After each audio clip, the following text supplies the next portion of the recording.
Hello everyone, welcome to my YouTube channel. In today's video, we are going to talk about polynomial functions. So in the previous lectures, we've talked about what is a linear function, what is a quadratic function.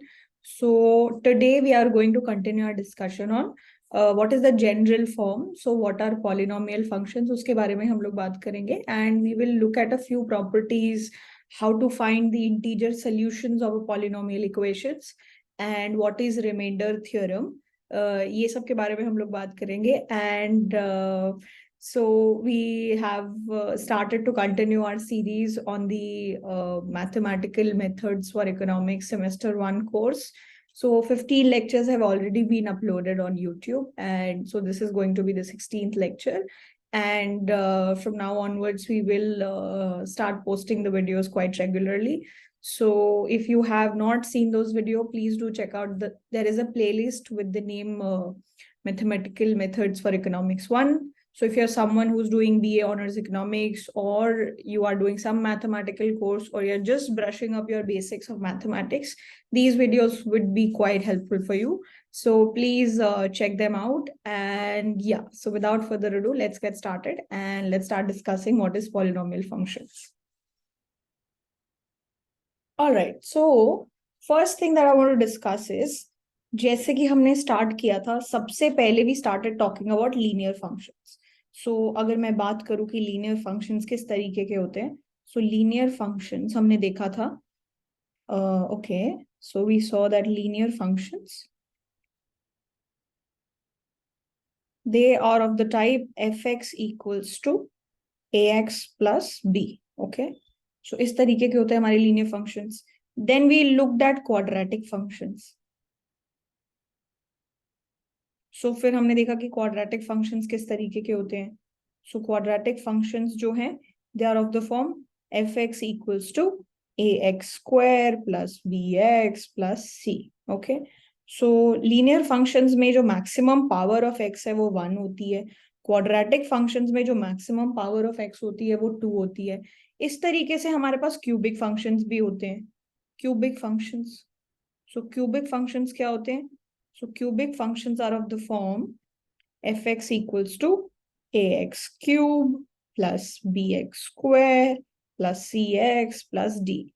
और ये a b c d ये सब constants हैं. They can take any value except यहाँ पे a की value 0 नहीं हो सकती है, यहाँ पे भी a की वैल्यू 0 नहीं हो सकती है, यहाँ पे भी a की वैल्यू 0 नहीं हो सकती है. क्योंकि if आप you put a value 0, then this entire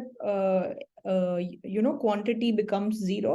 फिर ये आपका quadratic function बन जाता है. So the only condition is a is not equal to 0 in all of these. So linear functions, quadratic function, cubic function, इसी तरीके से अगर general form में मैं इस तरीके के functions को लिखना चाहूँ, तो इन सब functions को हम लोग बोलते हैं polynomial functions. So general polynomial अगर मैं लिखना चाहूँ, so they are functions of the form. So कोई भी function है जो इस तरीके का है, किस तरीके का है? an x raised to the power n plus an minus 1 x n minus 1 plus इस तरीके से आपका फंक्शन है जहां पे you have end में a1 x1 plus a naught. So इस तरीके का कोई भी फंक्शन है ना जिसमें आप you have powers like these and you have constants like these, तो इस तरीके के फंक्शंस को हम बोलते हैं polynomial function. And this is a polynomial function of degree n. So this is called a general polynomial of degree n.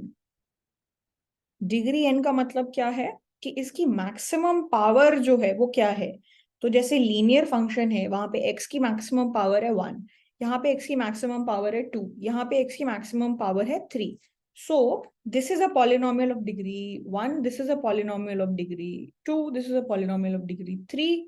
इसी तरीके से this is a polynomial of degree n. ठीक है.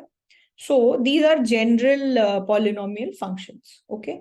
And यहाँ पे ये जो a values हैं, all the a's, A's मतलब an n minus 1, an minus 2, a1, a naught, all these values. So these A's are constant. ये सब constant होते हैं. And as we said, जैसे हमने यहाँ पे बात की थी कि यहाँ पे a की वैल्यू जो है, यहाँ पे a की वैल्यू जो है जीरो नहीं हो सकती है, यहाँ पे भी a की वैल्यू जीरो नहीं हो सकती है. इसी तरीके से यहाँ पे ये जो an वैल्यू है, it can not be zero. अगर ये जीरो हो गई, फिर आपका पॉलिनोमियल जो है उसकी मैक्सिमम डिग्री n-1 हो जाएगी. सो जस्ट टू इंश्योर कि ये ना हो, what do, we say that an is not equal to zero. Okay, so this is a general definition of a polynomial function. ठीक है, so this is a polynomial of degree n. ठीक है, चलो, तो अगर मुझे polynomial of degree 4 लिखना है, ठीक है, तो what will I do? So let's say if n is 4, तो वो क्या होगा? It will be something like px will be a4 x raised to the power 4 plus a3 x raised to the power 3 plus a2 x raised to the power 2 plus a1 x plus a naught. ठीक है, इस तरीके से जो है आपका function होगा. सो this is a polynomial of degree 4. ठीक है, ओके. सो अब ये जो हम पॉलिनोमियल फंक्शंस पढ़ रहे हैं, हम लोग most of the times interested होते हैं किस चीज में, कि भाई मुझे ये पता करना है कि ये जो वैल्यू है, ये जो मेरा फंक्शन है, ये जीरो वैल्यू कब लेता है. So most of the time we are interested in that. Okay, कि when does my polynomial function takes value 0, we are most of the time interested in knowing that. ठीक है, so I'm interested in finding the values of x. So just to establish कि हम किस चीज में interested हैं, I'm interested in finding the values of x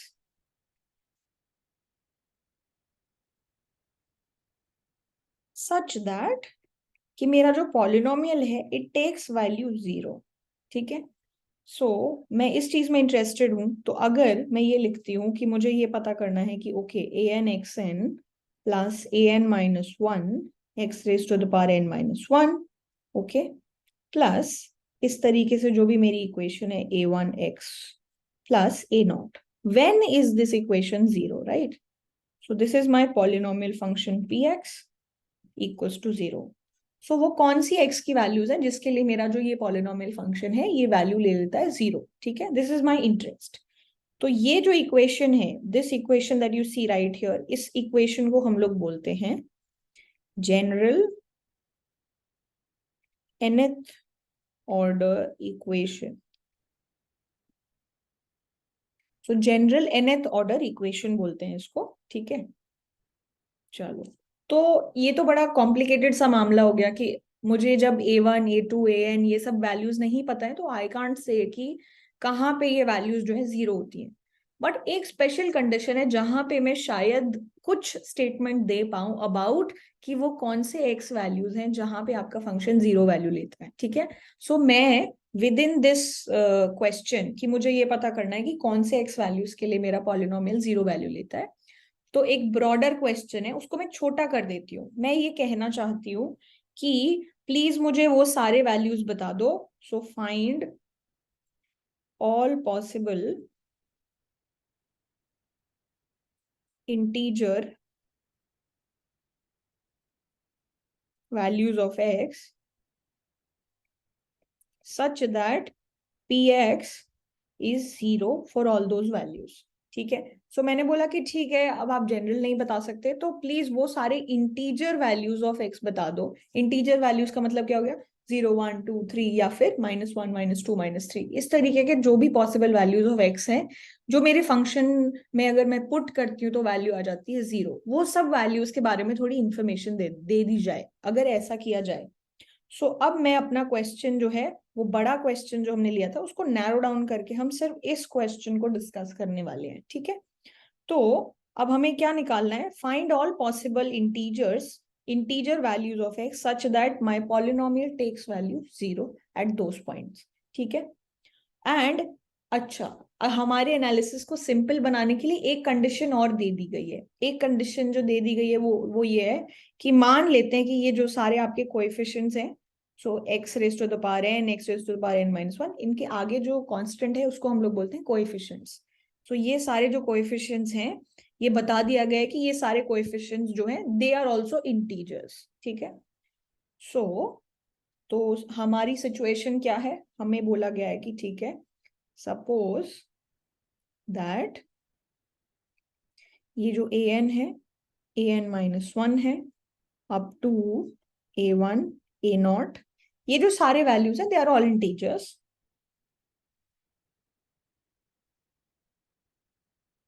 ठीक है, देन अगर ऐसा है, then the possible values of x, then all possible values of x, all possible integers of the equation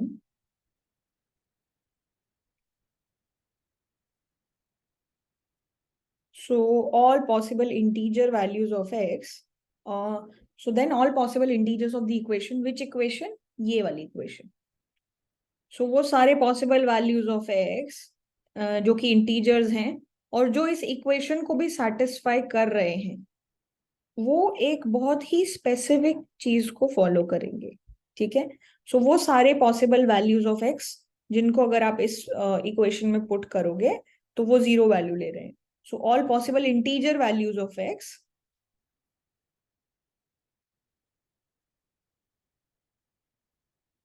all possible integer values of x जो कि अगर आप इस इक्वेशन में पुट करो तो दे गिव वैल्यू जीरो। अब उनके बारे में एक बहुत ही स्पेसिफिक प्रॉपर्टी है। What is that property? कि वो सारे जो भी एक्स की वैल्यूज होंगी जो इंटीजर्स हैं, they must be they must be factors of the constant term. They must be factors of the constant term. Which constant term? Constant term a naught. तो ये जो लंबी चौड़ी स्टेटमेंट हमने लिखी है, इसका मतलब क्या है कि ये जो सारे कोएफिशिएंट्स हैं आपके, अगर ये सारे इंटीजर्स हैं, ठीक है, और आप अपना टास्क निभा रहे हो, और आपका टास्क क्या है कि वो सारे इंटीजर वैल्यूज ऑफ एक्स बता दो सच दैट वो अगर इस इक्वेशन में पुट करें तो ये इक्वेशन सेटिस्फाई हो जाए। ठीक है, तो वो सारे पॉसिबल वैल्यूज ऑफ एक्स जो हैं वो एक बहुत ही स्पेसिफिक प्रॉपर्टी फॉलो करते हैं। वो ये है कि वो सारे पॉसिबल वैल्यूज ऑफ एक्स जो होंगे वो क्या होंगे, ये जो आपका कांस्टेंट टर्म है ना ए नॉट, इसके फैक्टर्स होंगे, इसके फैक्टर्स होंगे। This is the statement. इसका मतलब क्या हुआ? इसका मतलब ये हुआ कि फॉर एग्जाम्पल सपोज आपको जो है एक इक्वेशन दी हुई है, वो इक्वेशन क्या है, x raise to the power 3 minus 2x² plus x minus 2 equals to 0। ठीक है, सो बेसिकली आपका पॉलिनोमियल फंक्शन क्या है, this is your polynomial function. ठीक है, अब इसके आगे कोएफिशिएंट्स अगर आप देख रहे हो, this is coefficient, this coefficient and this coefficient. ठीक है, सो ये सारे आपने कोएफिशिएंट्स जो देखे, इसके आगे हम देख रहे हैं कि ये सारे इंटीजर्स हैं। ठीक है, तो अब अगर आपसे कोई पूछ रहा है कि please find all possible integer roots to this equation, ठीक है, सो वो सारे वैल्यूज ऑफ एक्स बता दो such that this particular equation is satisfied. तो हमारी जो ऊपर वाली थ्योरम जो है वो क्या बोलती है कि वो सारे जो वैल्यूज होंगे ना इंटीजर वाले, वो इस नंबर के फैक्टर्स होंगे। सो वो क्या होंगे, -2 के फैक्टर्स होंगे। ठीक है, सो -2 के फैक्टर्स होने का मतलब क्या है, वो सारे जो भी एक्स की वैल्यूज होगी वो -2 को डिवाइड कर रही होंगी। ठीक है, so this is what this the above statement says.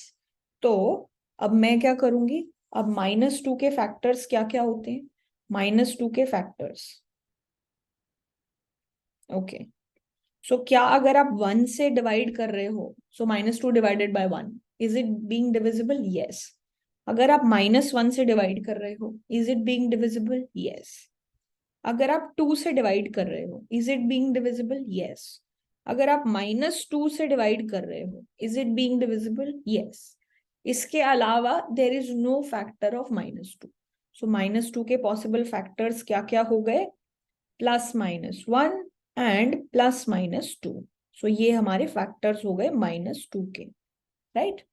जो नंबर होता है वो खुद का तो फैक्टर होता ही है, 2 is also factor, 1 is also factor, -1 is also a factor. तो ये 4 पॉसिबल नंबर्स हो गए जो हमारी रेस में शामिल हो सकते हैं। वो कौन सी रेस है, वो रेस ये है कि भाई इसके अंदर वैल्यूज डालेंगे तो क्या ये वाली जो इक्वेशन है वो सेटिस्फाई होगी या नहीं।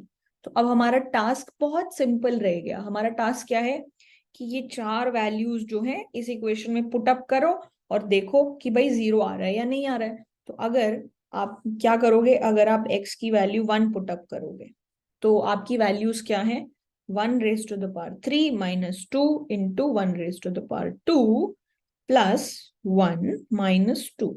तो अब ये नंबर देखोगे, ये नंबर क्या है। सो ये नंबर क्या आ रहा है, 1 -2 +1 - 2। अब ये जो नंबर है ये तो भाई किसी भी हालत में 0 के इक्वल नहीं हो रहा है, क्योंकि 1 1 -2, so this number equals to -2। तो ये वाला x इक्वल्स टू 1 जो है, this is not the number such that px equals to 0, ठीक है। सो x इक्वल्स टू 1 तो हमारा वो वाला नंबर नहीं है। तो अब मैं चेक कर रही हूँ x इक्वल्स टू -1 पे। तो x इक्वल्स टू -1 पे if I check, then what do I get, I am getting what do I get? I will get -1 raised to the power 3 -2 into -1 raised to the power 2 -1 -2। ये मेरे numbers हो गए, ठीक है। सो -1 raise to the power 3 क्या होता है, -1 -2 -3। तो मेरे भाई ये वाले नंबर x की वैल्यू -1 भी नहीं है जो मेरी इस कंडीशन को सेटिस्फाई करती है, ठीक है। So because this is equals to -6 and this is also not equal to 0, right. तो मेरा ये वाला नंबर भी कैंसिल हो गया, ठीक है। अब मेरा तीसरा पॉसिबल नंबर क्या है, वो है x equals to 2 and x equals to -2। So x equals to 2, अगर आप x इक्वल्स टू 2 पुट करके देखोगे, सो हमारी इक्वेशन क्या है, let me just copy it from here. So my equation is this. So this is my equation और मुझे check करना है कि ये इक्वेशन में ये नंबर सेटिस्फाई हो रहा है या नहीं। तो मैं क्या करूंगी, 2 raised to the power 3 minus 2 into 2 raised to the power 2 plus 2 minus 2, ठीक है। सो ये 2 raised to the power 3 minus this is also 2 raised to the power 3 plus 2 minus 2. So this is 0 and this is also 0. So this entire thing is equals to 0, right? So हमने देखा कि ठीक है, x की value 2 जब मैं put up करती हूँ तो मेरा जो इक्वेशन है वो इक्वल्स टू 0 हो जाता है, ठीक है। अब सिमिलरली x इक्वल्स टू -2 पे हम लोग चेक करेंगे। So what is this, -2 raised to the power 3, right? And -2 into -2 raised to the power 2 and then -2 and then -2। अब यहाँ पे हम लोग देख रहे हैं दिस इज -8, ठीक है। -2 raised to the power 2 is +4, so +4 into -2 is -8, so this is -8 and this is -4। This is not definitely not equal to 0। तो मुझे ये चारों नंबर्स को चेक करके सिर्फ ये पता चला कि okay, this is my number at which this is the only integer solution of this particular equation. So सिर्फ x equals to 2 जो है वो मेरा एक integer solution होगा इस particular equation का, ठीक है। So this is how we can solve this specific problem कि अगर आपका जो पॉलिनोमियल फंक्शन है उसके सारे कोएफिशिएंट्स इंटीजर्स हैं, ठीक है, they are integers, and if your objective is, आपका टास्क है कि इंटीजर सॉल्यूशंस बताओ इस इक्वेशन के, या वो सारे पॉसिबल वैल्यू ऑफ एक्स बताओ जहां पे px इक्वल्स टू 0। अगर ऐसा है तो जो भी आपके पॉसिबल सोल्यूशन होंगे उनको क्या होना पड़ेगा, they will have to be factors of this particular number a0, ठीक है। तो that is how you can solve these types of questions, okay।